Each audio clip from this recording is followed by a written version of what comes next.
Welcome to another episode of Out of the Woodwork podcast, brought to you by Axminster Tools with me, Sean Evely. In this episode, I talk to Dorset-based designer and maker Alice Blogg. Alice's contemporary designs are inspired by spaces and places. She is deeply interested in aesthetics and function and how things are used, which forms the basis of her work. She enjoys working with materials that come from the ground and go back to the ground. Something that is particularly important is making use of beautiful English timber literally at her feet. So Alice, thank you for joining me. How's your day been going? Thank you for having me. Yeah, good. Sunny again. Well, sunny again. It's been terrible here. You're in Dorset, aren't you? Yes, I'm in Dorset next to the coast. Okay, well we're quite close at the moment, so maybe I should travel to you and get the nice weather. So for people that don't know you, can you give us a background about yourself? Yeah, so I never studied furniture, decided and fell in love with wood whilst working with some joiners after my degree. And since then I've been running my own business, working in English woods, designing, creating pieces of furniture, interiors for customers. Awesome. And your family, unlike mine, I think are very creative, aren't they? Did they have an influence on what you ended up doing? Yeah, so I suppose undoubtedly they had an influence on what I was going to end up doing. We were never pushed to choose a creative living, I suppose. My brother's a Michelin star chef. He's incredible. Really? My brother's a fashion designer. My mum's a seamstress. My dad was a carpenter joiner. My granddad was a boat builder. My great-granddad was a wooden shoe last maker. I come from a family of lace makers in up north in Nottingham. So, it was bound to happen, but definitely quite kind of denied it when I was younger. That is awesome. Yeah, I think the only creative part of my family was my grandfather. He built a boat. Oh, brilliant! And we used to go sailing on that every year, which was a lot of fun. Your father was a joiner, so did he teach you a lot of woodworking skills? So funny enough, my mum and dad broke up when I was about 10 or somewhere around there, and that wasn't really part of my upbringing. I didn't really learn that much with wood. So only since I turned around to him and said, I'm going to work in this joiners, I think he's like, oh, I was a joiner. So it wasn't really part of what I learned when I was younger. I mean, now he's passed a lot of tools on and talks about it. I suppose later when I was growing up, he had come from joiner to building surveyor and worked for the council. So I think it wasn't like he had a workshop, he just tinkered in it. But yeah, so it's funny because I didn't know any of this before I chose to entertain the wood world. Wow. Okay, so when you studied design at university, did you have any previous experience, or did you just have a feeling that that's what you wanted to go into? I was very open about what I wanted to do. I didn't know really what I wanted to do. I wasn't aware of kind of maybe furniture making and woodwork. So I went to do 3D design. So I did metal, glass, ceramics, bit of wood, a bit of product, nothing really wood based at university either. Wow. Wasn't what? Why didn't you go into any of the others? I just really loved, and I still do actually. This is still something that's really prominent about me. And I think everyone says, oh, you're obsessed with wood. I am obsessed with wood, and it is a medium I think is a brilliant thing to work in. But I just love making. I just love making everything. So we grow our own veg, we cook everything from scratch. We're building our own house. I'll make the furniture, I'll build the bathroom, I'll build the kitchen. I'll make my kids' clothes. I make their toys. I'm just obsessed with making everything, and always have been, and fell into woodwork. I just kind of dropped and found a joiners when I moved back from uni after being in London for a bit. I was like, I just kind of don't know what to do. Fell into woodwork and was just become obsessed with it. But I still feel nowadays, I still design and create everything. I'm just a woodworker as well. Like, yeah. Yeah. So you joined this joinery company. Was that an apprenticeship? No, I had a job in London, wasn't really making or being creative. I was in design and just decided that I needed some more space to make. And Dorset, which is where I'm from, I came back to live with my mum and just said, I need to go and find something to do and make rather than have a job. And I went to ask them if I could have a job, and they said, yeah, you can come and sweep the floors. Yeah, I suppose, if that's what you want to do. Like, really, like, why does she want to come and work here? It was a father and son who, they showed me everything. They're incredible joiners. I kind of lucked out on that and just ended up working for them, really, just growing with them. It wasn't an apprenticeship. I kind of was their apprentice. I did that for quite a few years, and then went on my merry way. Yeah, was that a big leap, like starting up your own business? Now I look at it, I was so daft. Why? And I knew nothing. Like, why did I decide to start making and like try and earn a living from it? I think it was the best thing that ever happened, because I think as a person I need to be my own. I'm probably not a good one to be employed. I have my own ideas. And so I think I just jumped. I just was like, yeah, that's what I'm doing now. I'm going to start my own thing. First 5 years were excruciating. And I did wonder a lot of the time if I was ever going to survive. And I don't come from a family of people who know about marketing, who know about business. None of that. That's all been a very steep learning curve. But yeah, I think we're on our feet now after about 12 you're doing years. well. At the beginning, because Dorset, if I'm right in saying, is quite a rural area. Yeah. Yeah. So is it, and fine, woodworking is not the most common, profession. So I would have thought, if you were a furniture maker in London or somewhere, you've got lots of clients around you. Yeah. People maybe walking past your workshop every day. Yeah. But being in Dorset, was it? Did you feel that, or was it a struggle? Dorset and London always played a strong. I was torn. I was completely torn. My life in Dorset when I was 23 seemed to be kind of a slow pace. Everyone's like, come on, why aren't you living in London? Come find the buzz. Like, come up here and make furniture. And I kind of was always a bit like, well, kind of need the big space. I kind of want freedom to be, to think, to make, to find. And it seemed like a really lovely place to be. But yeah, clients are few and far between. I mean, there's quite a lot of wealth, and I suppose I tapped into maybe some second homers who kind of then were in London, who then were my clients were in London. And actually, once it turned and I found a clientele, I kind of, now my work doesn't exist down here. So I tapped into something, and I'm not quite sure how, which is always the magic question, isn't it? Where do you get your customers from? I don't know. Yeah. Like, they just send me an email. Like, so at the beginning, it was ridiculous what I was trying to achieve down here. But now I'm glad I stuck at it, because I have a very good quality of life with my family, and I have good clients all the way around, the country and a bit of the world. So I don't need to be anywhere else, really. Yeah, that's great. And do you think a lot of your clients is word of mouth? Do you know where they come from? Yeah, mostly word of mouth.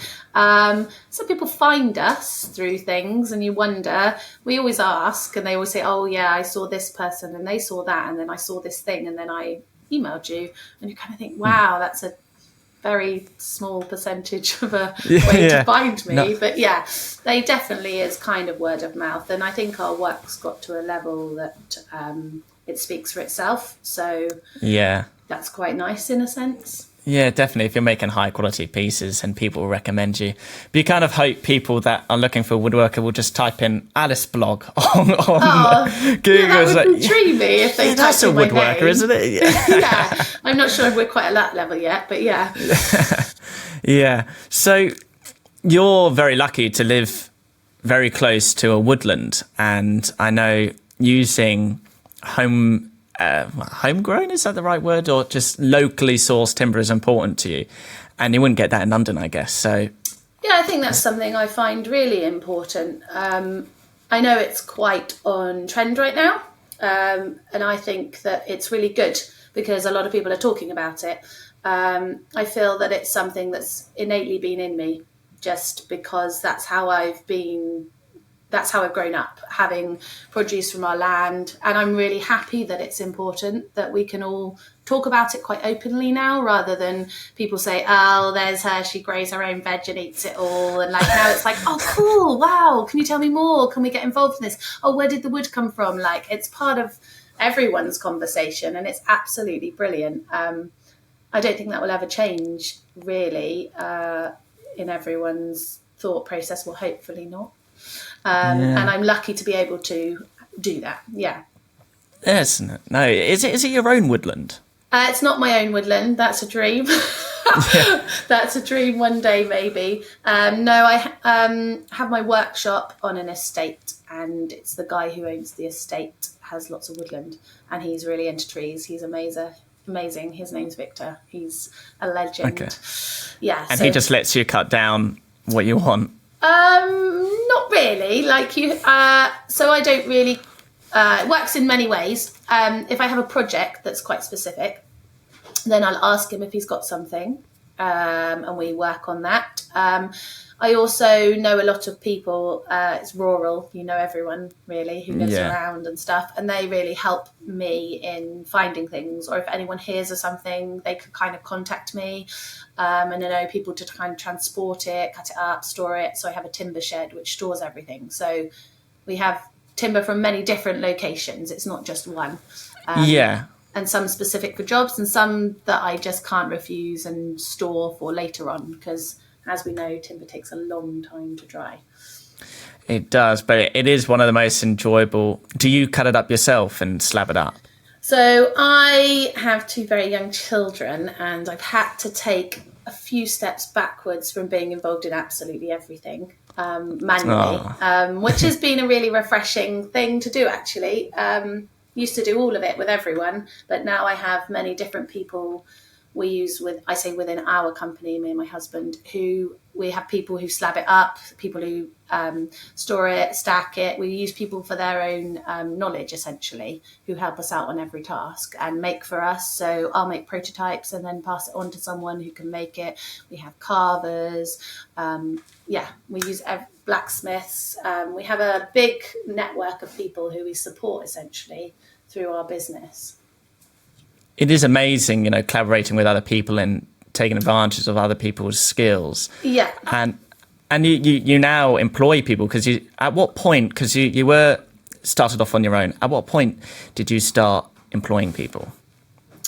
So I think I kind of dilly-dallied for a few years by myself. And then I took on a few people kind of working part-time-ish for me.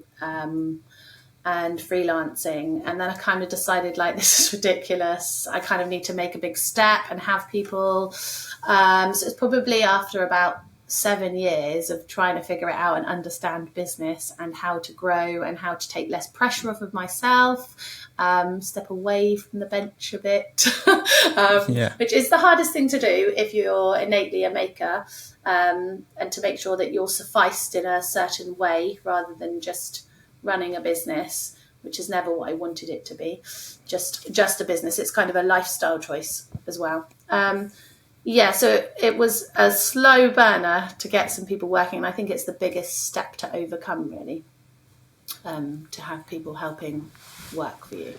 Yeah. But, yeah. So does that mean you don't do a lot of making now? As in, I make babies. No. If I'm really truly honest, at the moment, I have a 1 and a bit year old, a 2 and a bit year old, and making is really not something I can entertain. Do you have dreams of woodworking? Like feeling like you're in the workshop? Well, with my 2-year-old, we have a little mini bandsaw at home and we make mobiles and toys and things together. A real bandsaw? Yeah, it's really with a awesome. 2-year-old, really? Oh, she is incredible. She can use a screwdriver. She can drill. Yeah, she can hold my hand with a saw. She never touched a blade. Yes, she's brilliant. She's very patient, young, tranquil. Yeah, she's brilliant. The 1-year-old, I'm not sure how that's ever going to work. He's a little bit more everywhere. Wow. Yeah. So that's, I kind of create and make with them in place of making in the workshop all day. And at the moment, it seems to work. I dream of, so we're building our own house at the moment attached to it. It's like a big extension out of wood fibre and everything, cladded in wood, making the doors and the windows. And that kind of suffices me, making wise, because I do that in the evenings. Yeah. Making your own house, would that be your biggest project to date? I suppose if you talk about Alice Blogg work, actually doing the fabrication of the building part is maybe the biggest part. Recently I've finished someone's whole house, not the actual house, but I've done the staircase, the kitchen, the window shutters, the boards, all the doors, an architrave, skirting, some flooring. Wow. That's been going on for the last 2.5 years. So that's been a big project. And then with Fergus, and his business, which we call our business, we're doing a whole ski chalet at the moment. So we do big projects now, which is lovely because you can really get into designing them and really get your teeth into it, which I suppose on one small piece of furniture is sometimes really hard to spend as much time as you'd like to. Yeah. Oh, that's interesting. I seem to have that issue. I spend too much time on the small things. I need to bang them out quickly and move on to the next project. Yeah, it depends whether it's business, isn't it, or personal. Yeah, Business-wise, you have to kind of sometimes draw the line. And I think when they're bigger pieces and rooms and interiors and spaces, then there is the time to sit there for days on end designing. And that's been something that's been a real privilege to merge with my husband and to have these really big projects to really entertain the design side, which is probably why I don't miss the making as much, because I'm still being really creative and designing essentially. Yeah. Well, the ski chalet sounds quite exciting. Can you tell us a bit more about that? Yeah, it's a dream job. So it comes from a client we did a small bit of panelling for. Some beautiful panelling, and he bought a ski chalet and asked us if we'd like to do it. So we're doing the ceilings, the panelling, and the kitchen as phase 1, and then next bits, which will be finished by Christmas. Wow. Yeah, so that's quite tight. But I haven't been over to see it. My husband has been over to see it whilst I had the 2 kids. Choices in life, I suppose. But it's brilliant. It's kind of a dream project. We look at a lot of books. We have a big, vast library of books on wooden buildings. It's a beautiful old ski chalet with beautiful old stone tiles on the roof, beautiful stone doors and windows. Just one of those kind of picturesque dream jobs, which we just got pinged an email, bought a ski chalet, come over and have a look and make for it. And we're both there going, really? I don't know. Yes, sure, that's fine. And then you kind of realise how much work it is. And that's actually something quite important to say within, that's a dream job, but it still becomes intense. And you're still thinking, I have so much to design, we have to find some more workshops. We don't have enough people to make all of this in that time. Can they work on the materials and finish it how we need it to be finished? We're quite specific on it. Also, what woods are we going to use? We have to transport it over there. We've worked on Mark Newson's house in Ithaca, making some stuff, so we're kind of used to maybe a little bit of transportation, but it's still definitely another thing you have to kind of research and understand and make sure you're charging enough, all these kind of things. Yeah, definitely. When you undergo a new project like this, so the first time you did a staircase job, or for example just doing the ceiling, you said, if you've done something you've never done before, is it make it up as you go along? How do you, because you don't do education in that, is it, how do you know how to make something like that? Is it just a ton of research or trial and error, and what do you do? So Fergus's dad set up a company in the 70s. He was a furniture maker. So on both sides, it's very much creative. And he's has a vast knowledge on interiors and spaces. And I suppose Fergus has learnt from him. Fergus was actually a musical engineer for about 15 years in London, so he didn't work in that company, but he's now taken it on and he knows a lot from his father, and I suppose I learn a lot from him. Each job is different. Sometimes we wish we had a product-based company because it would be a lot easier. Tons of research, every single job, tons of research and knowledge and trying and understanding, but I think because I'm a maker, I can understand how it can fit together, what we would need to do before something happens, just rebating or how it fits onto the ceiling, all these kind of things I understand. And Fergus is incredible at drawing it up and conveying it to workshops as well. So we work very well together in that sense. There's a lot of conversations between the makers and us before you even start. It's incredible amount of pressure when you first get a job and you think, I don't know how to do that. Right, here we go. We generally, we have loads of books, like old books on breakdowns of mouldings and fixtures and fittings and lots of that kind of stuff, which we can relate to rather than just the internet and trying to find something. You won't probably find it. So we find books, and our big library is our resource of information to start the journey on each project. Yeah, but it's hard. Out of the Woodwork is brought to you by Axminster Tools. Nobody is more passionate or knowledgeable about woodworking than us. A market leader in mail order tools and the machinery industry.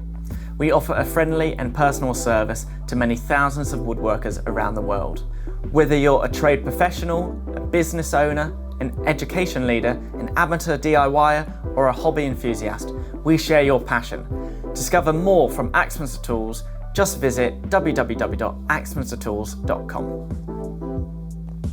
So you mentioned that the amalgamation of your two companies. Yeah. So you had two different companies. So how long were you on your own for? And only recently you decided to join forces. Is that right? Yeah, so I still have my website and I still get contacted for work, and we find it very hard we're working on a website and a presence as one to kind of release it and essentially take my name off of my own website. So I've always had my company and that's what I've always worked towards. I suppose as a relationship, we got married, we had 2 children, we work very much together on everything. We're building our house and that's both of us together, and we work really well together, and I suppose the last thing to fit into it was just having one company.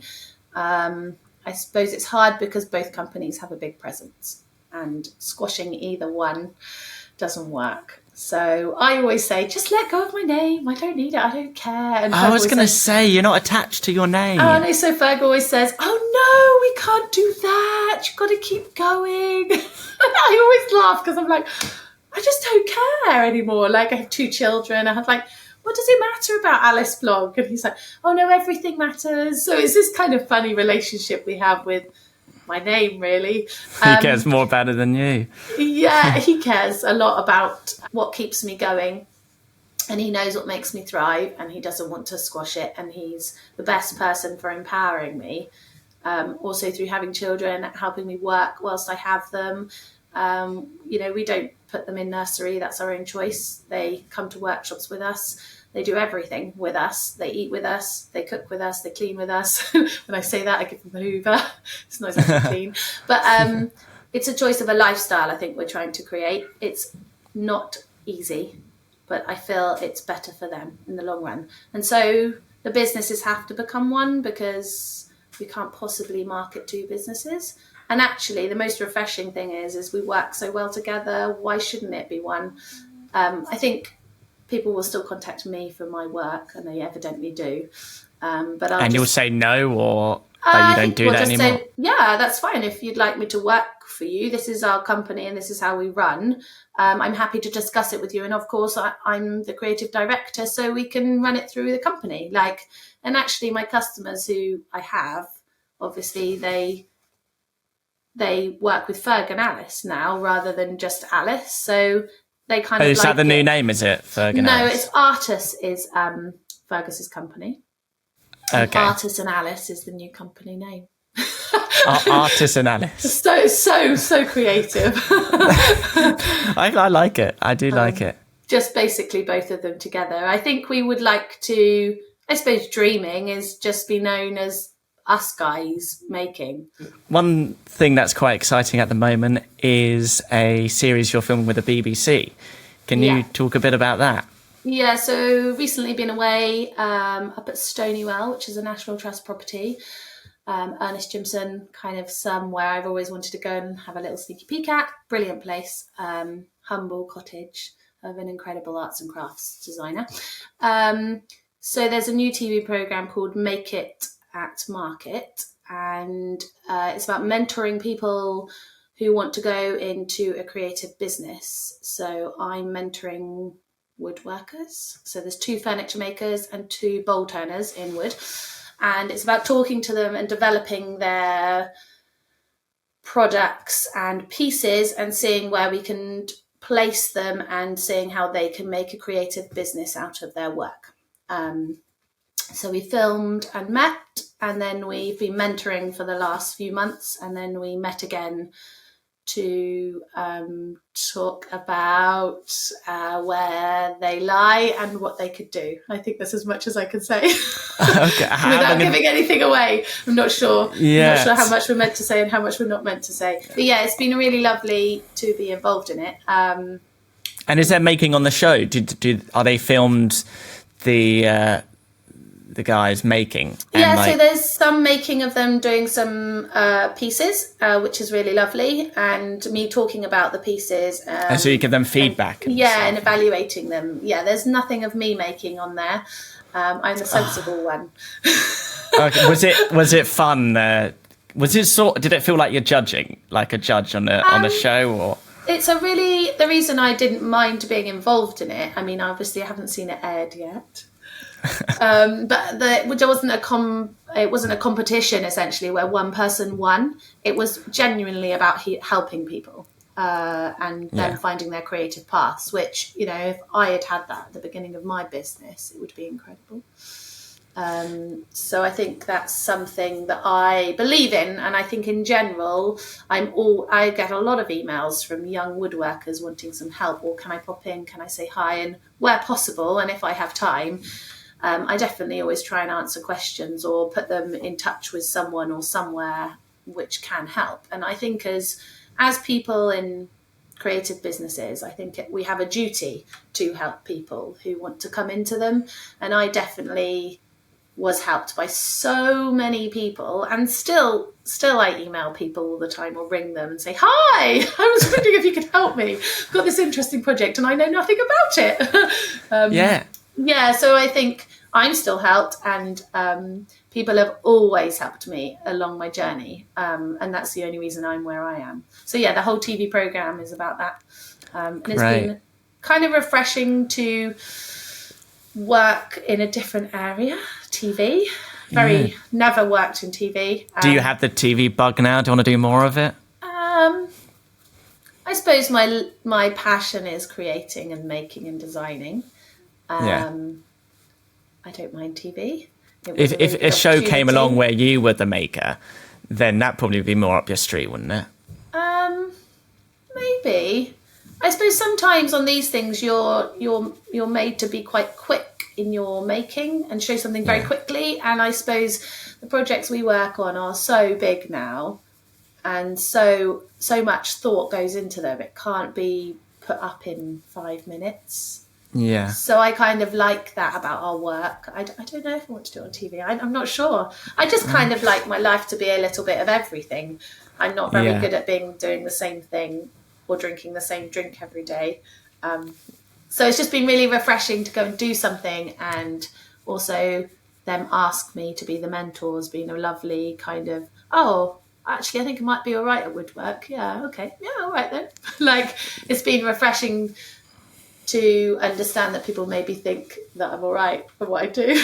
Yeah, you definitely are. You don't need to be harsh on yourself. I think what would be interesting, because obviously these people are starting out, right, and you're helping them set up. It'd be interesting for like a follow-up series in some time to see what they're getting up to now, and if it helped. Yeah, I definitely it's funny, went into it thinking, oh, I'll mentor them and that'll be the end of it. But I definitely will always keep in touch with them anyway, because, I mean, it's kind of when you make and you have a business making, it's part of your lifestyle and who you are. And like, you kind of get to know them and know them as a person, and it becomes, they're really good. I would say they're friends now rather than just people I've helped along the way.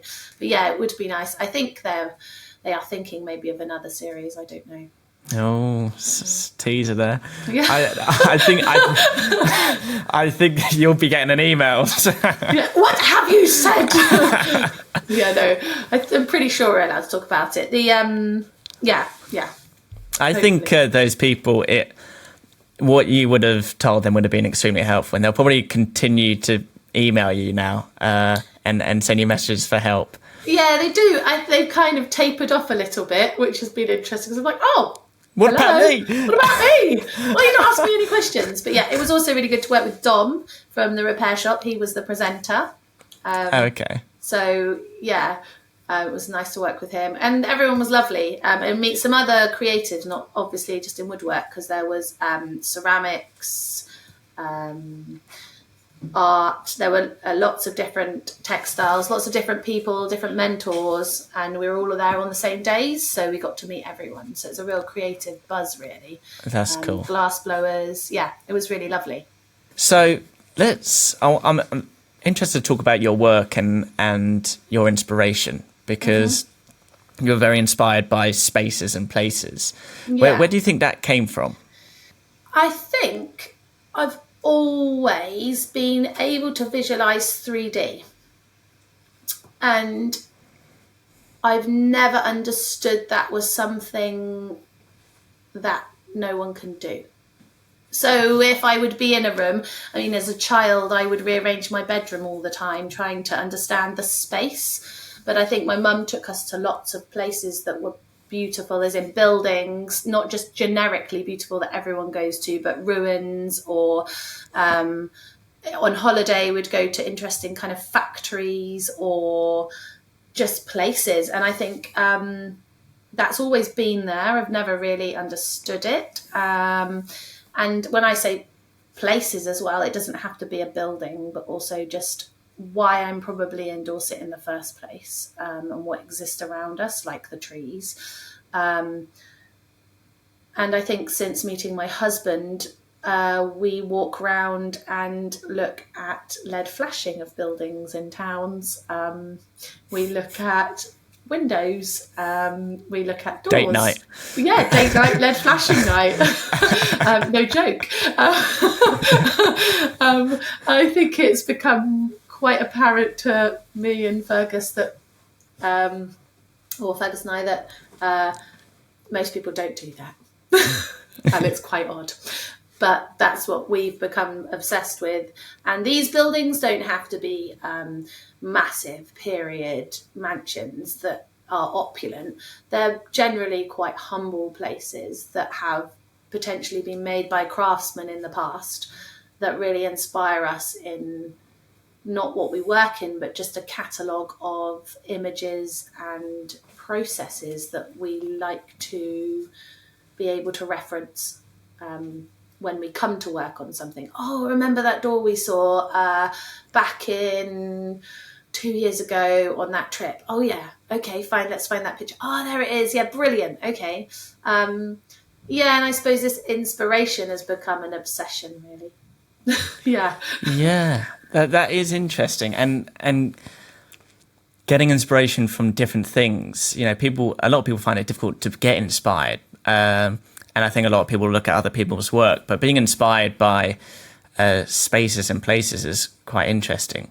One of your pieces of work that I particularly like is the Pippi chest of drawers. Yeah. And I'm not sure if this is, because to me it looks like there's a bit of a Gordon Russell influence. Is that an influence for you? Yeah, Gordon Russell, the arts and crafts movement is definitely a massive influence on me and Fergus. We worked in, it's Gordon Russell's. I'm having a mind blank. Wait a minute. Yeah, we worked in Gordon Russell's house in the Cotswolds. We did a library there. Fergus and I became utterly obsessed with like doorknobs and everything. I think I made that chest of drawers just after this big job. The arts and crafts are a time when there was a lot of craftspeople, a lot of knowledge, a lot of materials used, in the right way. And it will always be an influence to us. I think there's also an air of real craftsmanship that makes something that's really beautiful. Particularly you mentioned the drawer knobs. Is that your favourite feature of the piece? Because I love the kind of the octagonal shape, and it does remind me of Gordon Russell. Yeah, well, when you go around his house and stuff, there's like loads of little door latches and strings that pull, and the light pulls, and like the little knobs and all the cupboards, and they're all slightly different, made by different people. And I think it's something that's really inspiring. I mean, I don't know that most people can make those kind of things. They're like hand chiseled little bevels on pieces of furniture. I think we're coming back to it, but we're definitely, as craftspeople, losing those skills that just made something so beautiful in the first place. And it's such a simple thing to do, but yeah, it's quite hard to do. It's definitely using the hand skills, and I think it's really lovely to still have those. I think that's something that's prominent both in Ferg and I's work, is the skill of the hand, not just the machine. Yeah, so is that important, keeping with all the work you do, having a hand-made element to it? Yeah, definitely. I think on the big projects, we still definitely put that in. It's ridiculously hard, but it's still touched and finished all by hand. I mean, they're epic things to achieve. But yeah, I think that's something that is really important to us, and also important not just for us, but to keeping the skill alive and employing people who may not be able to find jobs themselves to put that into. And I think keeping their skills alive and passing them on has become something we'd really like to, maybe in the future, try and have apprentices and people to help us achieve this and to help it keep it alive for our heritage, essentially. Out of the Woodwork is brought to you by Axminster Tools. Having spent the past 50 years working with makers and creators, we understand the importance of providing the products you need, the knowledge you trust, and the committed service you deserve. As a British retailer, we're proud to support British design and quality. We take particular pride in the manufacture of our growing range of own products at our state-of-the-art facility in Axminster. From concept and design through to production, everything is done in-house. For more on our own grown products, plus top quality tools from around the world, visit www.axminstertools.com. Yeah, I read that passing on information is really important to you, and you recently went to Brazil to pass on the knowledge. I'm really interested to hear more about that trip, and how did that come about in the first place? So I was asked by someone, basically, if I'd like to go to Brazil.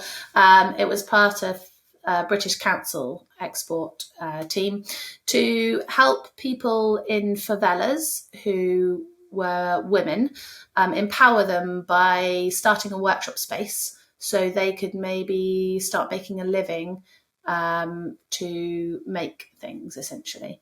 So we flew out to Brazil, Sao Paulo, and went to some favelas, which are like shanty towns on the peripheral of Sao Paulo. I mean, Sao Paulo is massive.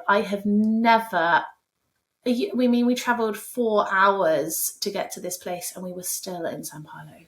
I have never been kind of shocked by the disparity in wealth, I think, in a place, and how, I mean, we're really, really lucky and privileged in this country in many ways. In many ways, some people aren't. I understand that, but I was very shocked. It definitely opened my eyes.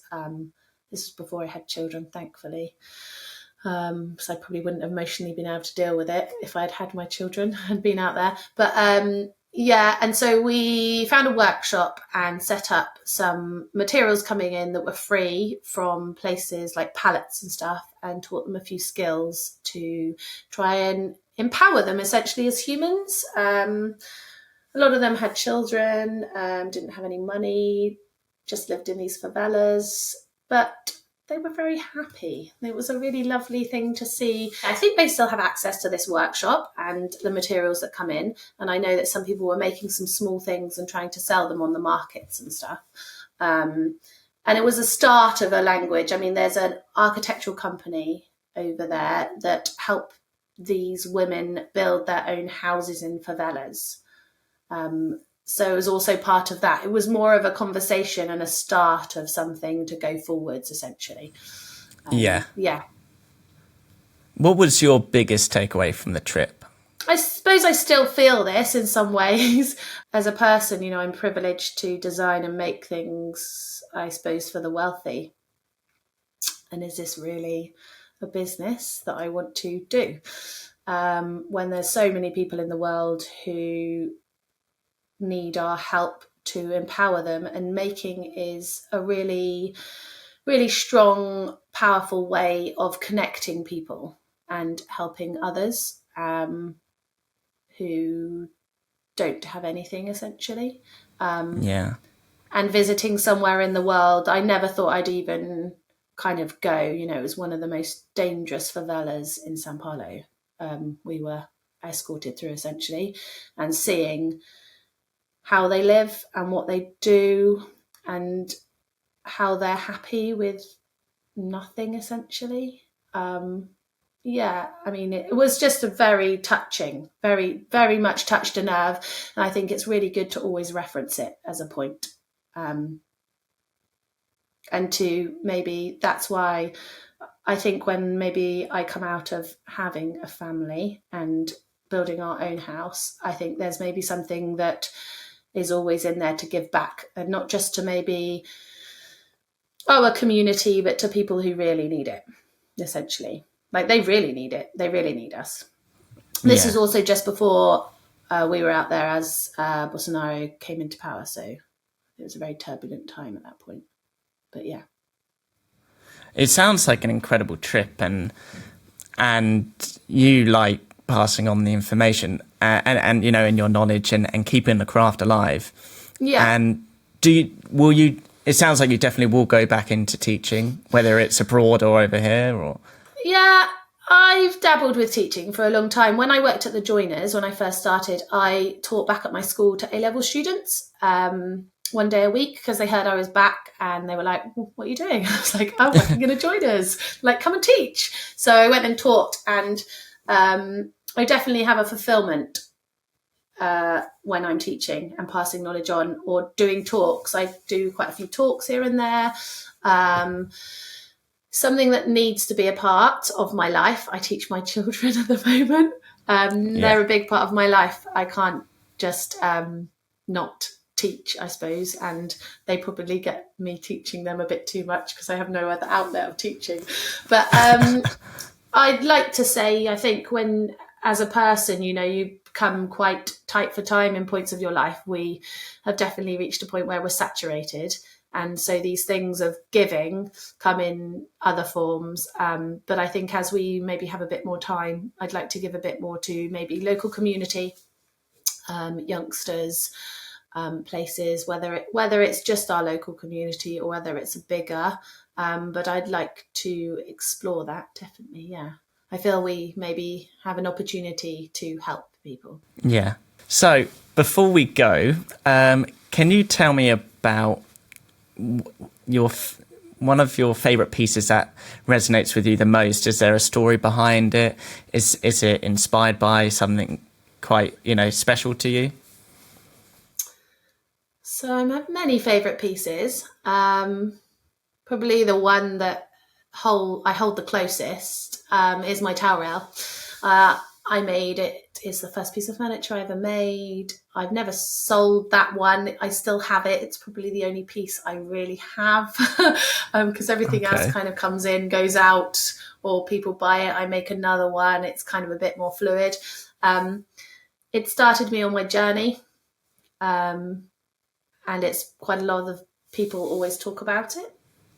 I've definitely moved further from it, but it's something that started me, and I feel that journey, I've come so far from it, and every time I look back at it, it reminds me of the journey. Yeah, it's very good you still have your first piece. I wish I did. My mum doesn't like clutter in the house, so she got rid of it. To be honest, a lot of my early pieces went on the bonfire, and that's not a joke. Oh, wow. That's mega. Yeah, well, they weren't as good as the things I'm making now, so I'm not too upset about it, but it would have been nice to see the progression, I guess. Yeah, I think it's good to always look back sometimes, but I do agree with your mum, clutter. I'm definitely a minimalist in some ways. That's why I'm surprised I still have a few things, but wow, on the bonfire. Well, I think with your kids, it would be nice to keep some of their, because it sounds like your 2-year-old is creative already and likes making things, so keeping some of those early pieces, it would be nice for them to look back and, of the first things they made. I'm trying not to push them into being creative. Really? But, no, I just, if they don't want to be, that's fine. But I think it's kind of in them. Like, all she wants, Mummy, we go on the bandsaw again? Not right now. Maybe later? Well, why not now? I haven't got enough patience right now because I'm trying to cook dinner. Like, not right now. I know how to switch it on. No, it's fine. No. It's fine. Yeah. Before she knows it, she'll be learning other tools, and for her 3rd birthday, she'll ask for a table saw, and then you have a minute. She's asked for some secateurs for her 3rd birthday. Okay, you can get that, can't you? Yeah, just about. I think we'll be all right with them. So only if Mummy uses them with you. But yeah, it's definitely going to be a journey with them in creative making and dangerous machines. Yeah, I wish I started off that young. Wish I started off playing with a bandsaw when you're 2 years old. I know, it's dreamy, isn't it? Really, it is. I know some people. My dream. Most people, I think a lot of people who have done that are definitely in the creative industry. Or whether it's just something you can do in the evenings that helps you be happy, then that's okay. If they want to go into something else, that's fine. But it could always be a hobby. Yeah, I think that's why showing youngsters and maybe people who are at school, it's an opportunity for people to explore what they could do in life. Yeah. Well, Alice, thank you so much for the chat. It's been great. And thank you for having me. I think a lot of people, definitely it's an interesting story. And I think learning more about you has been fascinating. Oh, thank you. Yeah. Really good to chat.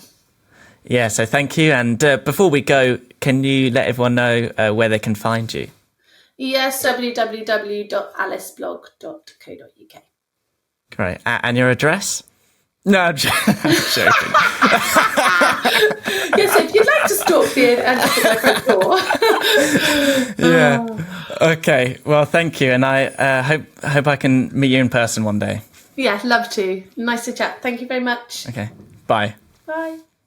Join us again next time for another episode of Out of the Woodwork. For more episodes, to listen and subscribe, search for Out of the Woodwork on all major podcast sites, including Apple Podcasts and Spotify. And for more woodworking project guides, demos, tools, reviews, and more, visit www.axminstertools.com.